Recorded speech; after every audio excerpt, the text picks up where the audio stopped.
Captain Veltar Crystalheart stood in the control room of his ship, watching the stars through the large window. His body was made of living crystal, like all his people. The crystal was a beautiful blue color, but now it looked dull and cracked. Worry lines spread across his face like spider webs. The ship Harmony's Dawn had been floating in space for 3 weeks. Nothing worked right anymore. The engines were dead. The food makers were broken. Even the lights flickered on and off like dying candles. Veltar's people, the Zephyrians, were not made for this kind of trouble. They were artists and poets. They made beautiful music and painted wonderful pictures. They never fought wars or hurt anyone. Their bodies were delicate, like expensive glass that could break if you looked at it wrong. "Captain," said Navigator. Silenara Moonwhisper. She was young for a Zephyrian, only 50 years old. Her crystal body was a bright silver color, but now it looked gray with worry. "The life support systems are failing. We have maybe 2 days left." Veltar closed his eyes. 2 days. In 2 days, all 400 Zephyrians on his ship would be dead. The children would die first. Their crystal bodies were the most fragile. Then the elderly. Then the adults. One by one, they would crack and shatter until nothing was left but broken glass floating in space. "Have you found any ships nearby?" Veltar asked. Silenara shook her head. "The closest Zephyrian colony is 6 weeks away. The Altarian trading coast is 4 weeks. Even if they left right now, they would not reach us in time." Veltar walked to the big map of stars that filled one wall. Little lights showed where different species lived. The Zephyrians were in blue. The Altarians were in green. The Centauri were in yellow. And there, in angry red, were the humans. Humans lived on a planet called Earth. Everyone in the galaxy knew about Earth. It was a death world, a place so dangerous that most living things died just trying to survive there. The air was poison. The water was acid. Giant storms covered the planet. Earthquakes split the ground. Volcanoes shot fire into the sky. The humans who lived on this terrible world were called Deathworlders. They were monsters. Everyone knew this. They had sharp teeth for eating meat. They had hard bones that could break other beings. They had thick skin that could stop bullets. They could run for hours without getting tired. They could lift things 10 times their own weight. But worst of all, humans were violent. They fought wars all the time. They killed each other for fun. They conquered other planets and enslaved the people. They were the most dangerous beings in the galaxy. Veltar looked at the red dot that marked human space. It was close, very close. Maybe 3 days away if a ship traveled at top speed. "Captain," Silenara said quietly, "I have been thinking." "Yes?" "The humans are close enough to reach us." Veltar turned to look at her. The other Zephyrians in the control room stopped what they were doing. Everyone listened. "You want to call the Deathworlders?" Veltar asked. "It might be our only chance," Silenara said. "I know what everyone says about them. I know they are dangerous. But what if they help us?" An old Zephyrian named Tolmer Starlight spoke up. "Child, you do not understand. Humans do not help. They destroy. They conquer. They eat other beings alive. If we call them, they will come to our ship and kill us all. But if we do nothing, we die anyway," Silenara said.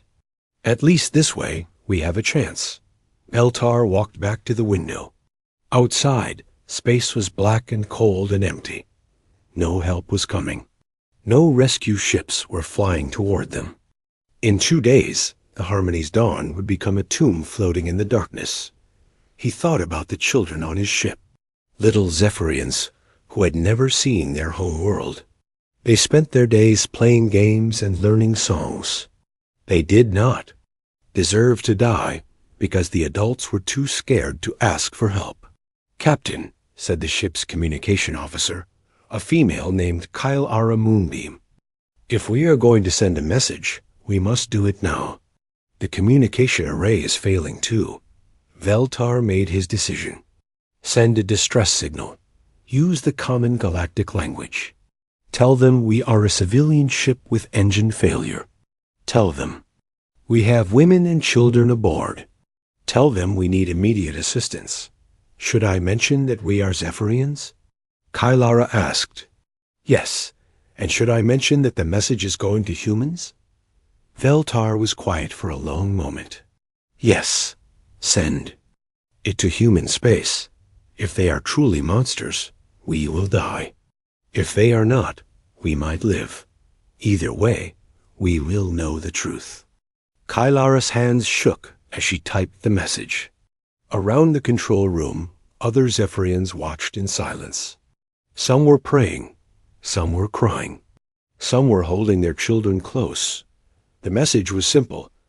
"This is the Zephyrian ship Harmony's Dawn. We are in the S. Kepler 438 system. Our engines have failed. Our life support is failing. We have 400 civilians aboard, including children. We need immediate assistance. Please help us." Kylara looked at the captain. "Message ready, sir." "Send it," Veltar said. The message shot out into space, traveling faster than light toward human territory. In a few hours, it would reach their ships. Then they would know if the Deathworlders were truly monsters, or if the galaxy had been wrong about them, all along that far away. In the command center of the human ship U.E.'s Vengeance, Lieutenant Commander Jake Morrison was drinking coffee and reading reports. The coffee was hot and bitter, just the way he liked it. The reports were boring. Nothing interesting ever happened on patrol duty. And his communication board started beeping. A new message was coming in. Jake put down his coffee and read the message on his screen. His eyes went wide. "Holy shit," he whispered. Admiral Lisa Hartwell walked over to his station. "What is it, Jake?" "We just got a distress call, Admiral. Civilian ship with 400 people aboard. Life support failing. They're about 3 days away at maximum speed." "What species?" "Zephyrians. May A.M. The Crystal People." Admiral Hartwell frowned. "Zephyrians? They never talk to us. They're scared of us." "Yeah, well, they're scared of dying more, I guess." Jake looked at his screen again. "Admiral, if we don't help them, they're all going to die, including the kids." Lisa Hartwell was quiet for a moment. She was a tough woman who had been in the military for 20 years. She had fought in 3 wars and commanded 5 different ships. She knew that helping aliens could be dangerous. It could start a war. It could get her people killed. But she also knew that 400 innocent people were about to die if she did nothing. "Jake, send a message back. Tell them we're coming. Tell them to hang on." "Yes, ma'am." "And Jake? Get me a full fleet response. Every ship we have. Maximum speed." Jake smiled. "Yes, ma'am." "The cavalry is coming." The message raced back through space toward the dying Zephyrian ship. In a few hours, they would know if they had made the right choice. The Deathworlders were coming. The only question was whether they were coming to help or to destroy. A message came back faster than anyone expected. Kylara Moonbeam stared at her communication screen, reading the words over and over again. Her crystal hands were shaking. "Captain," she called out. "Captain Veltar, you need to see this." Veltar hurried over to her station. The entire control room fell silent. Everyone wanted to hear what the humans had said. They responded, "Sir. The message says, Harmony's Dawn. This is Admiral Lisa Hartwell of the human fleet. We have received your distress call. Help is coming. Maintain life support as long as possible. We will reach you in 60 hours. Stay strong." Hartwell out.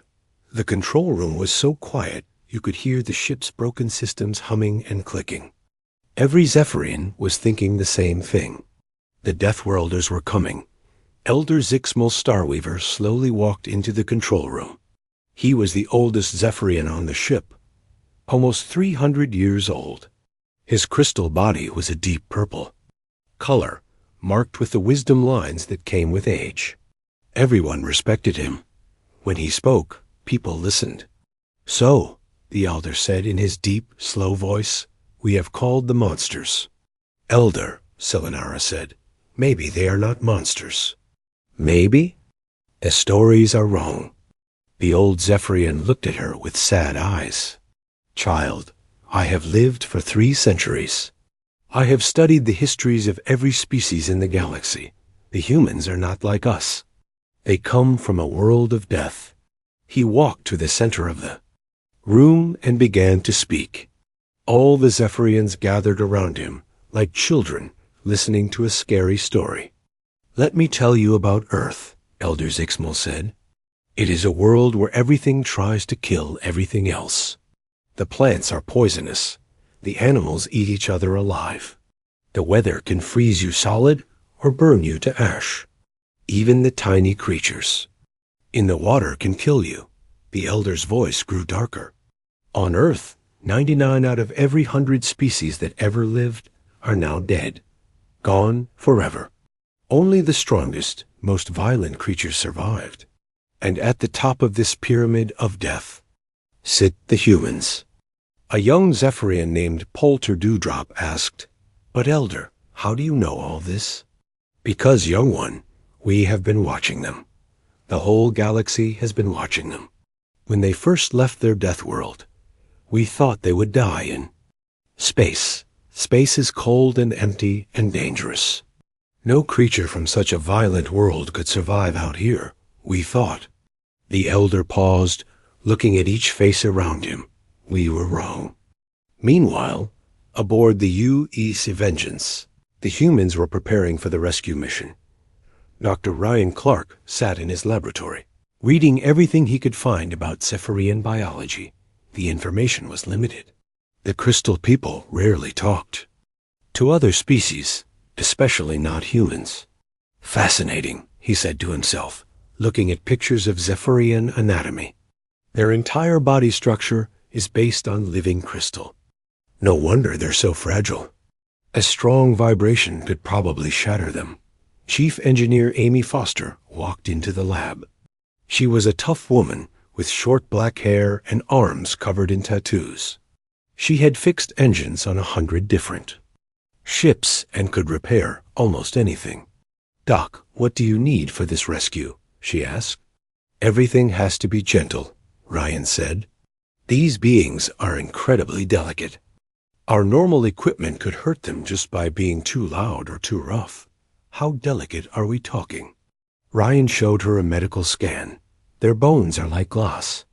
Their skin is like thin crystal. If you grabbed one too hard, you could break their arm." Amy whistled. "Damn, and we're supposed to be the scary ones." "That's just it," Ryan said. "We are scary to them. Think about it from their point of view. We come from a world that would kill them in minutes. We're made of dense bone and thick muscle. We can survive things that would destroy them instantly." Commander Pete Sullivan joined them in the lab. He was the ship's tactical officer, a thin man with sharp eyes who thought about every possible danger. "I don't like this," Pete said. "What if it's a trap? What if they're calling us into an ambush?" Amy laughed. "Pete, these are artists and poets. Look at them. They're made of crystal. What are they going to do? Sing us to death?" "I'm serious." Pete said, "Maybe someone is using them as bait. Maybe there are warships waiting for us." Dr. Ryan shook his head. "I don't think so. Look at the message again. It mentions children. That's not something you put in a fake distress call. And besides, if someone wanted to ambush us, there are easier ways to do it." Back on the Harmony's dawn, Elder Zixmal was still telling his stories about the terrible humans. When humans first came to space, they built ships like flying fortresses, covered in weapons and armor. They expected to fight everything they met. And you know what? They were right to expect it. A young mother named Silenara Brightwhisper held her child close. But Elder, surely they cannot be completely evil. They said they would help us. Child, humans are cunning. They probably want to capture us, use us as slaves. Or maybe they want to study us, cut us apart to see how we work. The Elder's voice dropped to a whisper. I have heard stories from the Outer Rim. Stories of what humans do to other species. They take over planets. They strip mine worlds until nothing is left. They turn entire species into workers in their factories. But those are just stories. Silenara Moonwhisper said. Has anyone actually seen humans do these things? Elder Zixmal paused. Well, no. The humans stay in their own space mostly. But everyone knows the stories. Everyone knows stories about us too, Silenara said. Other species think we are weak and useless because we make art instead of weapons. Maybe the stories about humans are wrong too. The Elder shook his head. Child, you do not understand. Humans are apex predators. Do you know what that means? No, Elder. It means they are the top hunters on their world. Nothing hunts them. They hunt everything else, and they do not hunt alone. They hunt in packs, like the terrible wolves of their world. They work together to bring down creatures much larger than themselves. On the human ship, Admiral Lisa Hartwell was in her command center, looking at the tactical display. The rescue fleet was moving at maximum speed toward the Zephyrian ship. 6 vessels in total. Not the biggest ships in the human fleet, but fast and well equipped. Admiral, said Lieutenant Commander Jake Morrison, I've been thinking about this rescue. What if they're afraid of us? What do you mean? Well, we know other species think we're dangerous. What if these Zephyrians called us because they had no choice, but they're terrified of what we might do to them? Admiral Hartwell considered this. You might be right. We need to be extra careful. No sudden movements, no loud noises. We go in slow and gentle. Should we send a message telling them we're peaceful? Good idea. Tell them we're coming to help, not to hurt. Tell them we have medical supplies and engineers. Make it clear we just want to save their lives. Jake started typing a new message. Admiral, what if this changes things? What if this is the first time humans and Zephyrians work together? Then we better not mess it up, Lisa said back on the Harmony's Dawn. The situation was getting worse. The lights flickered more often now. The air was getting stale. Several Zephyrians had already started showing cracks in their crystal bodies from the stress. Captain Veltar sat in his private cabin, staring out the small window at the stars. In less than 2 days, the most feared species in the galaxy would arrive at his ship. Everyone said humans were monsters. Everyone said they were killers. But what choice did he have? Let his people die, or trust the Deathworlders to save them. A new message appeared on his personal communicator. It was from the humans. Harmony's Dawn, this is Admiral Hartwell. We want you to know that we are coming as friends. We have medical teams and engineers ready to help. We know you might be afraid of us, but we promise we only want to save your lives. We have children on our ships too. We understand what it means to protect the innocent. Stay strong. Help is almost there. Veltar. Read the message 3 times. The words sounded genuine. Kind even. But everyone knew humans were tricky. Maybe this was just how they got their victims to trust them in 36 hours. He would find out if the galaxy's most terrifying species were actually saviors, or if he had just doomed his people to a fate worse than death. The Deathworlders were coming, and there was no turning back now. The human ships arrived exactly when they said they would. Commander Lyrthia Dusong was the first to see them on the sensors. She was young, barely 40 years old, with bright green crystal skin that normally sparkled like emeralds. Now, it was dull with fear as she watched the screen. "Captain," she whispered, "they are here." Captain Veltar rushed to the sensor station. What he saw made his crystal heart skip a beat. 6 massive ships hung in space around his small vessel. They were gray and angular, covered in what looked like weapons.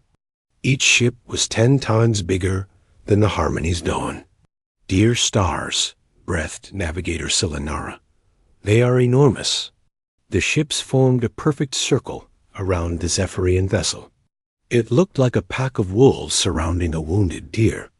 Every Zephyrian on the ship was now watching the main screen, staring at the human fleet in terror. "They could destroy us with one shot," said Elder Zixmol. "We are completely at their mercy." Then something unexpected happened. A gentle voice came over the communication system. It spoke in careful, slow Zephyrian, with a strange accent but clear words. "Harmony's Dawn, this is Admiral Lisa Hartwell of the Human Rescue Fleet. We are here to help you. Please do not be afraid. We are preparing to send a small team to your ship to assess your situation. Is this acceptable?" Captain Veltar looked around the control room. Every eye was on him. The decision was his to make. "This is Captain Veltar of the Harmony's Dawn. You may send your team aboard. We ... We are grateful for your help." 20 minutes later, a small shuttle detached from the largest human ship. It moved slowly and carefully toward the Zephyrian vessel, like someone approaching a frightened animal. The shuttle was much smaller than the warships, but it still looked dangerous to the Zephyrians. "All crew members stay calm," Veltar announced over the ship's communication system. "The humans are boarding. Remember, they say they are here to help us." The shuttle docked with a soft bump that barely shook the ship. The airlock opened with a quiet hiss. Captain Veltar, Elder Zixmo, and Sub-Commander Lyrthia stood waiting in the corridor. Their crystal bodies were trembling. The first human to step through the airlock was Captain Tony Rodriguez. He was a medium-sized man with dark hair and kind eyes. He wore a special suit that looked nothing like the battle armor the Zephyrians expected. It was white and clean, with medical symbols on it. Behind him came 2 more humans. One was a woman with red hair carrying a large bag of medical supplies. The other was a big man with gentle movements who was clearly trying to look as non-threatening as possible. "Hello," Captain Rodriguez said in careful Zephyrian. "I am Captain Tony Rodriguez. This is Dr. Helen Barnes, our medical officer, and security chief Ben Carter. We are here to help you."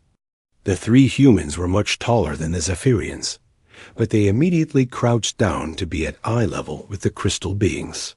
This simple gesture shocked the aliens. No one had told them that the terrible Deathworlders would show such politeness. "You speak our language," Sub-Commander Lyrthia said in amazement. "A little." Captain Rodriguez smiled.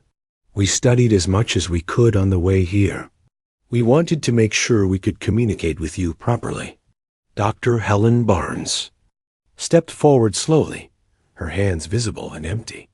"Captain Veltar, I need to check on your people. Our sensors show that some of you are injured. May I examine them?" Veltar nodded weakly. "Yes, please. The children are the worst. Their crystal structure is failing. What happened next would be talked about on Zephyrian worlds for generations." Dr. Helen Barnes moved through the ship with incredible gentleness. She spoke softly to each patient. She asked permission before touching anyone. She worked with tools so precise, they could have been made for crystal beings. When she reached the medical bay where the sickest Zephyrians lay, she gasped.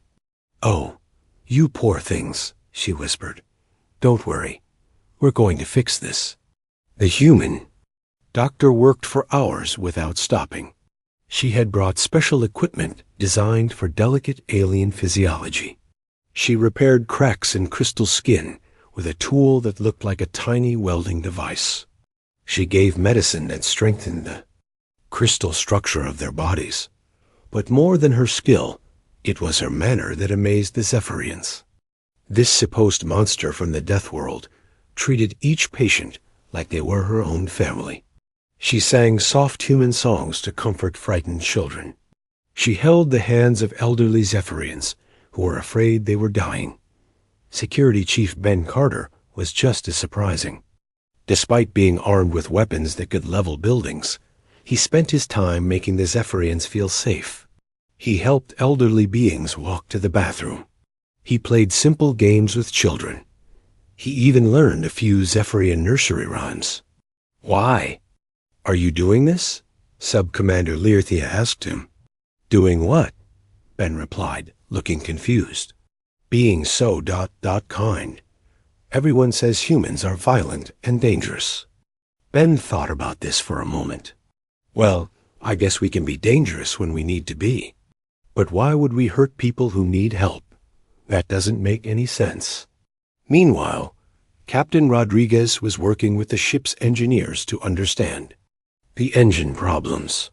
He brought in more humans from the shuttle, technical specialists who moved with the same careful gentleness as the medical team. Engineer Sam Mitchell looked at the broken Zephyrian engines and shook his head. "This is beautiful technology," he said. "Much more elegant than our systems. But it's not built for the kind of radiation you've been flying through. Can you fix it?" Captain Veltar asked. "Fix it? I can make it better than new. But I need to show you how to modify it so this doesn't happen again." Sam worked alongside the Zephyrian engineers, teaching them as he repaired their systems. He explained how human ships dealt with cosmic radiation. He showed them tricks for making delicate systems more robust without losing their elegance. "Your people are artists," he said to the Zephyrian chief engineer. "You build things that are beautiful. We build things that are tough. Maybe we can learn from each other." As the hours passed, something wonderful happened. The Zephyrians stopped being afraid. They began to see the humans as they really were, not monsters, but people who genuinely wanted to help. Young Zephyrian children, who had been hiding in their parents' arms, began to approach the humans with curiosity. The humans responded by teaching them simple games and showing them pictures of Earth animals that weren't scary, like puppies and kittens and baby seals. "Are all humans like you?" Learthia asked Dr. Barnes as she finished treating the last patient. "What do you mean? So caring, so gentle." "We were told you were monsters." Dr. Barnes looked sad. "I don't know why people think that about us. Yes, we can fight when we have to. Our world taught us to be tough. But our world also taught us to take care of each other. We don't abandon people who need help. But everyone says you are dangerous. Deathworlders." "I suppose we are dangerous in a way," Helen said, cleaning her medical tools. "We're dangerous to anyone who tries to hurt innocent people. We're dangerous to disease and starvation and loneliness. We're dangerous to the things that cause suffering." Elder Zixmal had been watching everything from a distance. He was old and wise, and he had seen much in his long life. But he had never seen anything like this. He approached Captain Rodriguez slowly. "Human," he said, "I owe you an apology." "For what?" "I told my people you were monsters. I filled their heads with terrible stories about your kind. I was wrong." Captain Rodriguez put his hand gently on the old Zephyrian's crystal shoulder. "Elder, you were just protecting your people. That's what good leaders do. You couldn't have known we would help, but I should have known. Anyone who responds to a distress call from strangers cannot be truly evil." The repairs took 18 hours. When they were finished, the Harmony's Dawn was running better than it had in years. The life support systems were perfect. The engines were stronger. Even the lights were brighter. But more importantly, the Zephyrians were no longer alone and afraid. They had learned that the galaxy's most feared species were also its most compassionate when faced with genuine need. As the human team prepared to return to their ships, Captain Veltar made a decision that would change everything. "Captain Rodriguez," he said, "would you and your people accept an invitation to visit our homeworld? I think it is time for our species to become friends." Tony Rodriguez smiled. "We would be honored, Captain." "We would be honored." The next few days changed everything the Zephyrians thought they knew about the universe. The human fleet stayed with the Harmony's Dawn as it traveled toward the nearest Zephyrian colony. Admiral Lisa Hartwell said they wanted to make sure the repairs held up during the journey. But the real reason was different. The humans and Zephyrians were becoming friends, and nobody wanted to say goodbye, yet engineer Sam Mitchell spent most of his time on the Zephyrian ship, working with their technical teams. He was fascinated by their crystal-based technology. The Zephyrians were amazed by human engineering methods. "Your people build things to last forever," said Chief Engineer Coulter Moonbeam, an elderly Zephyrian with deep blue crystal skin. "Our systems are beautiful, but fragile. We never thought about making them stronger." "And your systems are works of art," Sam replied, admiring the graceful curves of the Zephyrian engine design. "Our stuff works great, but it looks like it was built by people who only cared about function. Maybe we can learn from each other." They spent hours working together, combining human durability with Zephyrian elegance. The result was technology that was both beautiful and nearly indestructible. Communications. Officer Grace Palmer was having similar success with the language teams. She worked with Navigator Selenara to create better translation systems between their species. "Your language is like music," Grace said, listening to Selenara recite traditional Zephyrian poetry. "Every word has rhythm and melody." "And your language is like building blocks," Selenara replied, "strong and practical. You can say very complex ideas with simple words." They discovered that humans and Zephyrians had more in common than anyone expected. Both species loved stories. Both valued family. Both created art, though in very different ways. The biggest surprise came when the Zephyrians learned why humans were really called Deathworlders. Captain Veltar was talking with Dr. Ryan Clark in the ship's observation lounge. Through the large windows, they could see the human fleet keeping pace with their vessel. The sight no longer scared the Zephyrians. Now it made them feel safe. "Dr. Clark," Veltar said, "may I ask you something personal?" "Of course. Is it true that your planet tried to kill you?" Ryan laughed. "That's one way to put it, I suppose. Earth is a very challenging world to live on. Most planets in the galaxy are much more stable than ours. But how did you survive? How did any life survive?" "By working together," Ryan said simply. "When everything around you is trying to kill you, you learn to depend on each other. You learn that the only way to beat death is to never give up on your people." Veltar was quiet for a long moment. "We called you Deathworlders because we thought you brought death with you." "In a way we do," Ryan said. "But not the kind of death you are thinking of. We bring death to hopelessness. We bring death to the idea that some problems can't be solved. We bring death to the belief that you have to face danger alone." "I think I understand now." "You are called Deathworlders because you fight death itself." "Exactly. And not just our own deaths. Anyone's death. When we got your distress call, we didn't think about whether you were aliens or whether helping you was dangerous. We just thought about 400 people who were about to die if we didn't act." Elder Zixmal had been listening to their conversation from across the room. He approached them slowly, his old crystal body making soft chiming sounds as he walked. "Dr. Clark," the elder said, "I have spent my entire life studying the histories of different species. I thought I understood what made humans different from the rest of us. What did you think made us different?" "I thought you were more violent." more aggressive, more willing to fight and kill. And now? Now I realize the difference is not that you are more willing to kill. The difference is that you are more willing to die. You will risk your own lives to save others, even strangers, even aliens who have never been kind to you. Dr. Clark nodded. That's what our world taught us, that life is precious and short and fragile. So when you have a chance to save a life, you take it, even if it's dangerous. Word of the rescue was spreading through the galaxy faster than anyone expected. News traveled through quantum communication networks from planet to planet. The story was simple but shocking.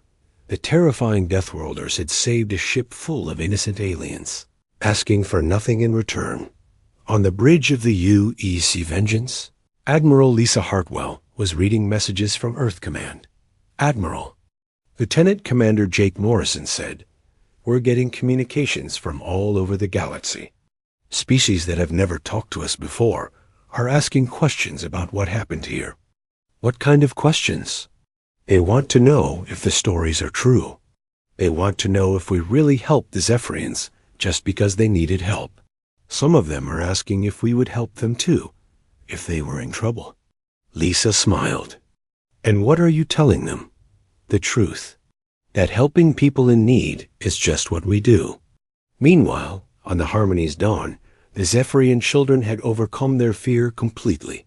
They followed the human visitors around the ship, asking endless questions about Earth and human culture. "Is it true that your planet has giant oceans?" asked a small Zephyrian child named Pixara Starlight. Her crystal body was a bright yellow color, like sunlight. "Oh yes," said Security Chief Ben Carter, who had become the unofficial human ambassador. To the children, "Oceans so big you can't see across them. And they're full of amazing creatures." Are they dangerous creatures? Some are.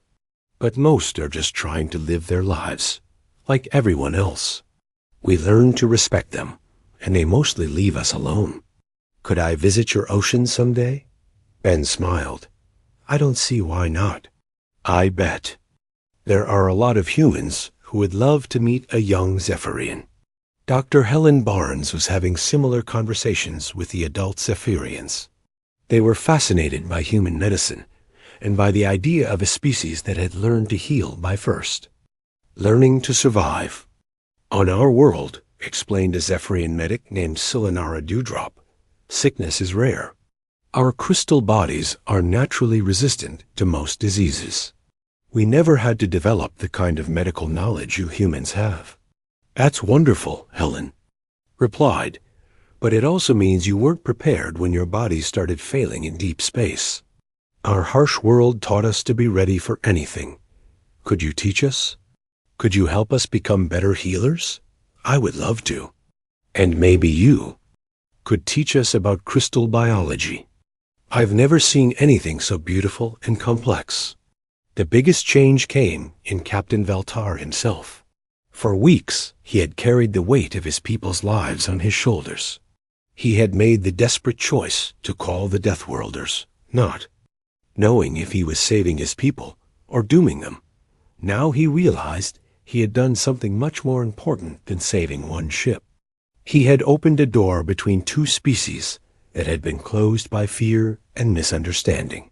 "Admiral Hartwell," he said during one of their daily conversations, "I want to ask you something important."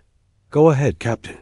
"When we reach my home world, there will be many Zephyrians who are still afraid of humans. They have heard the old stories, just as I did. They may not welcome you." "We understand," Lisa replied. "We don't expect to be welcomed everywhere we go. We're used to being misunderstood. But that is exactly what I want to change. I want to invite a human delegation to stay on our world. I want our people to see what you are really like. I want to help both our species learn from each other." "Admiral." Hartwell was quiet for a long moment. This was exactly the kind of opportunity that Earth Command dreamed of, but it was also dangerous. If things went wrong, it could make human-alien relations much worse. "Captain, Are you sure about this? It's a big risk for both our peoples. Admiral, 3 days ago my people were dying in space. You saved us, asking for nothing in return. The least we can do is help other people in the galaxy see the truth about humans. Then yes, Captain. We would be honored to send a delegation to your world. The last day of the journey was bittersweet.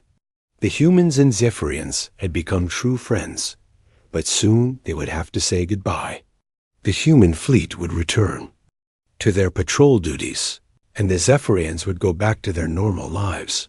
But nothing would ever be quite normal again.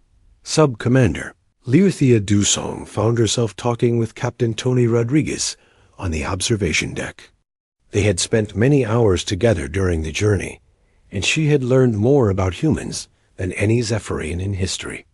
Tony, she said, using the casual name he had asked her to call him, can I tell you something? Of course. When I first saw your ships arrive, I thought I was going to die. I thought you were going to kill us all. I'm sorry you were so scared. No, you don't understand.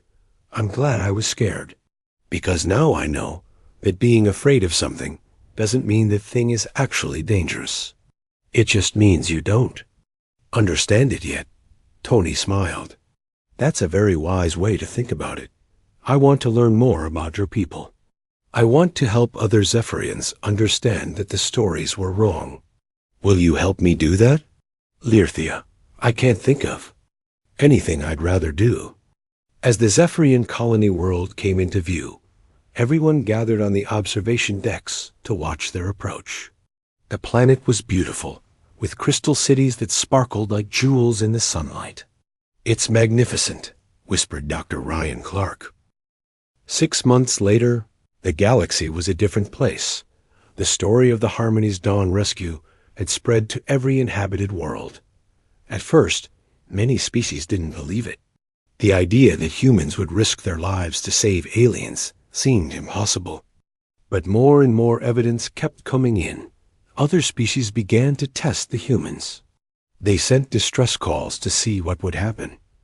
Every time, the result was the same. Human ships would appear, offering help and asking for nothing in return. The Zephyrian homeworld of Crystallis Prime, amazing things were happening. The human delegation had been living there for 4 months now. What started as a diplomatic mission had become something much more important. Dr. Ryan Clark had established the first interspecies medical research center. Human and Zephyrian doctors worked together, combining their knowledge to help both species. They had already discovered cures for 3 diseases that had puzzled Zephyrian healers for centuries. Engineer Sam Mitchell was teaching at the Zephyrian Technical Institute. His students were learning to build machines that were both beautiful and nearly indestructible. In return, he was learning to appreciate the artistic side of engineering. Today we will learn about stress distribution in crystal matrices, Sam told his class of young Zephyrian engineers. But we will also learn how to make it look good while we do it. The students laughed. They had never had a teacher who could make technical subjects fun before, but the biggest changes were happening in the minds and hearts of ordinary people. Learthia Dusong had become something like a celebrity on Crystallis Prime. She was the first Zephyrian to befriend humans, and everyone wanted to hear her stories. She traveled from city to city, speaking about her experiences on the Harmony's Dawn. The humans didn't just save our lives, she would tell her audiences. They showed us what real civilization looks like. It's not about having the most advanced technology or the most beautiful art. It's about being willing to help others, even when it's dangerous. Elder Zixmal had completely rewritten the galactic history books. His new work, The Truth About the Deathworlders, was being read on dozens of worlds. In it, he admitted his mistakes and told the real story of human compassion and courage. I spent 300 years believing lies, he wrote. I taught others to fear the very beings who would risk everything to save us. This is my attempt to correct that terrible error. Captain Veltar had been promoted to Admiral of the Zephyrian Home Fleet. His first official act was to establish a joint patrol with human ships. Now, Zephyrian and human vessels worked together to protect shipping lanes and respond to emergencies. Two species working as one, he said at the ceremony. This is how the galaxy should be.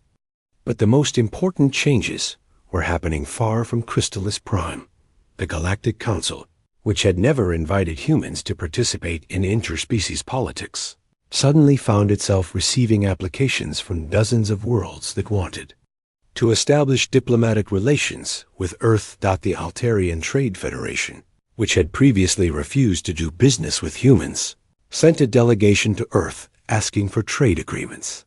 The Centauri Defense League, which had spent years preparing for a possible human invasion, disbanded their anti-human military units and instead asked for human help in training their peacekeeping forces.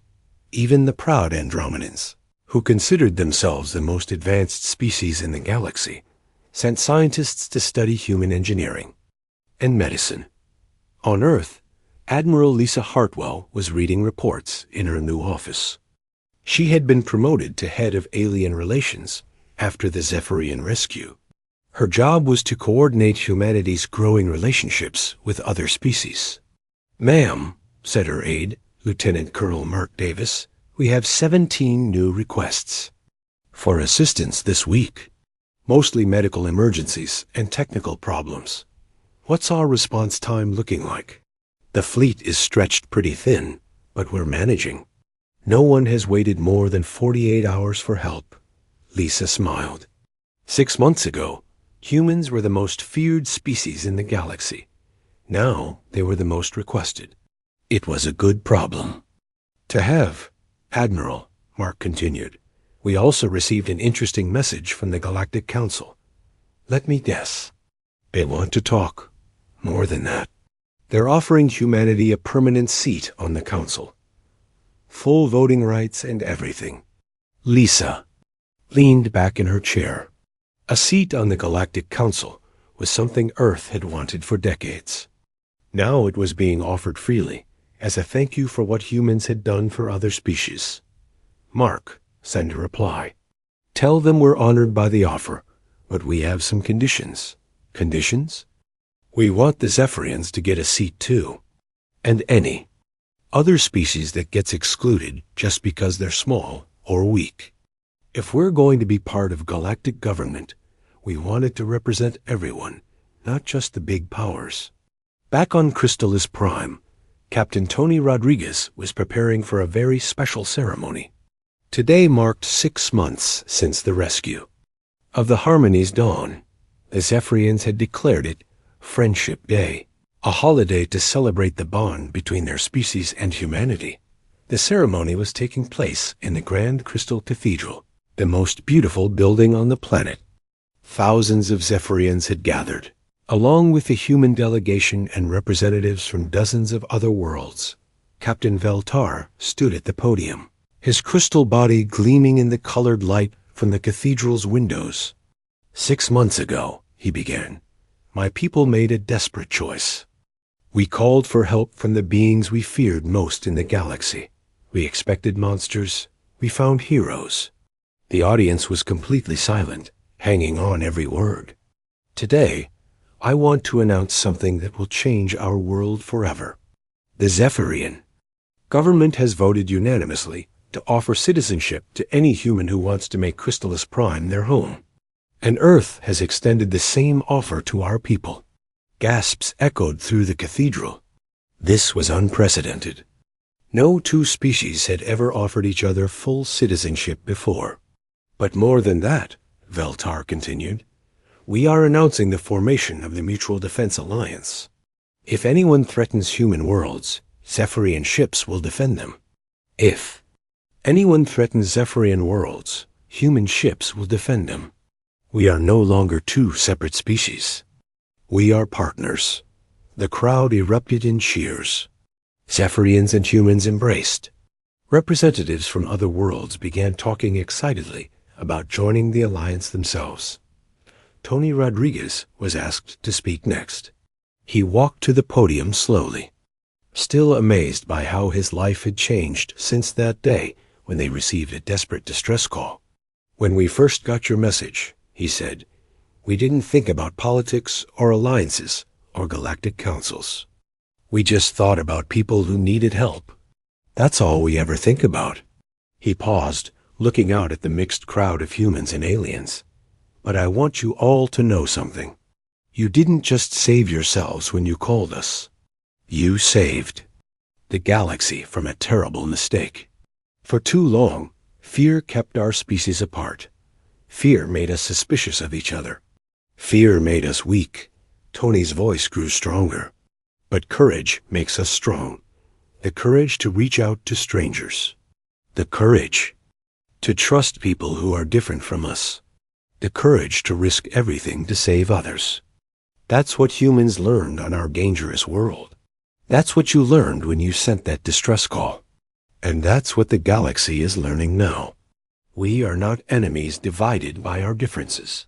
We are allies united by our common goal: to protect and help each other no matter what." The ceremony continued for hours, with speeches from representatives of dozens of species. But the most moving moment came at the end, when a group of Zephyrian children sang a song they had written themselves. It was called "The Song of the Deathworlders," but it wasn't about death or fear or violence. It was about courage and friendship and hope. It was about the day the monsters turned out to be heroes. As the last notes faded away, Elder Zixmal stood up slowly. The ancient Zephyrian walked to the center of the cathedral, where a memorial had been built. It was a crystal sculpture showing a human and a Zephyrian standing together, reaching toward the stars. "This monument," the elder said, "is not just about one rescue. It's about the day we learned that the most dangerous thing in the universe is not a Deathworlder with weapons. It's a Deathworlder with compassion, because they will never stop fighting for what's right. They will never give up on those who need help, and they will never let fear win over hope." The ceremony ended, but the celebration continued long into the night. On dozens of worlds across the galaxy, similar celebrations were taking place. The age of fear was ending. The age of cooperation was beginning, and it all started with a desperate SOS from people who had nowhere else to turn, and the Deathworlders who answered their call.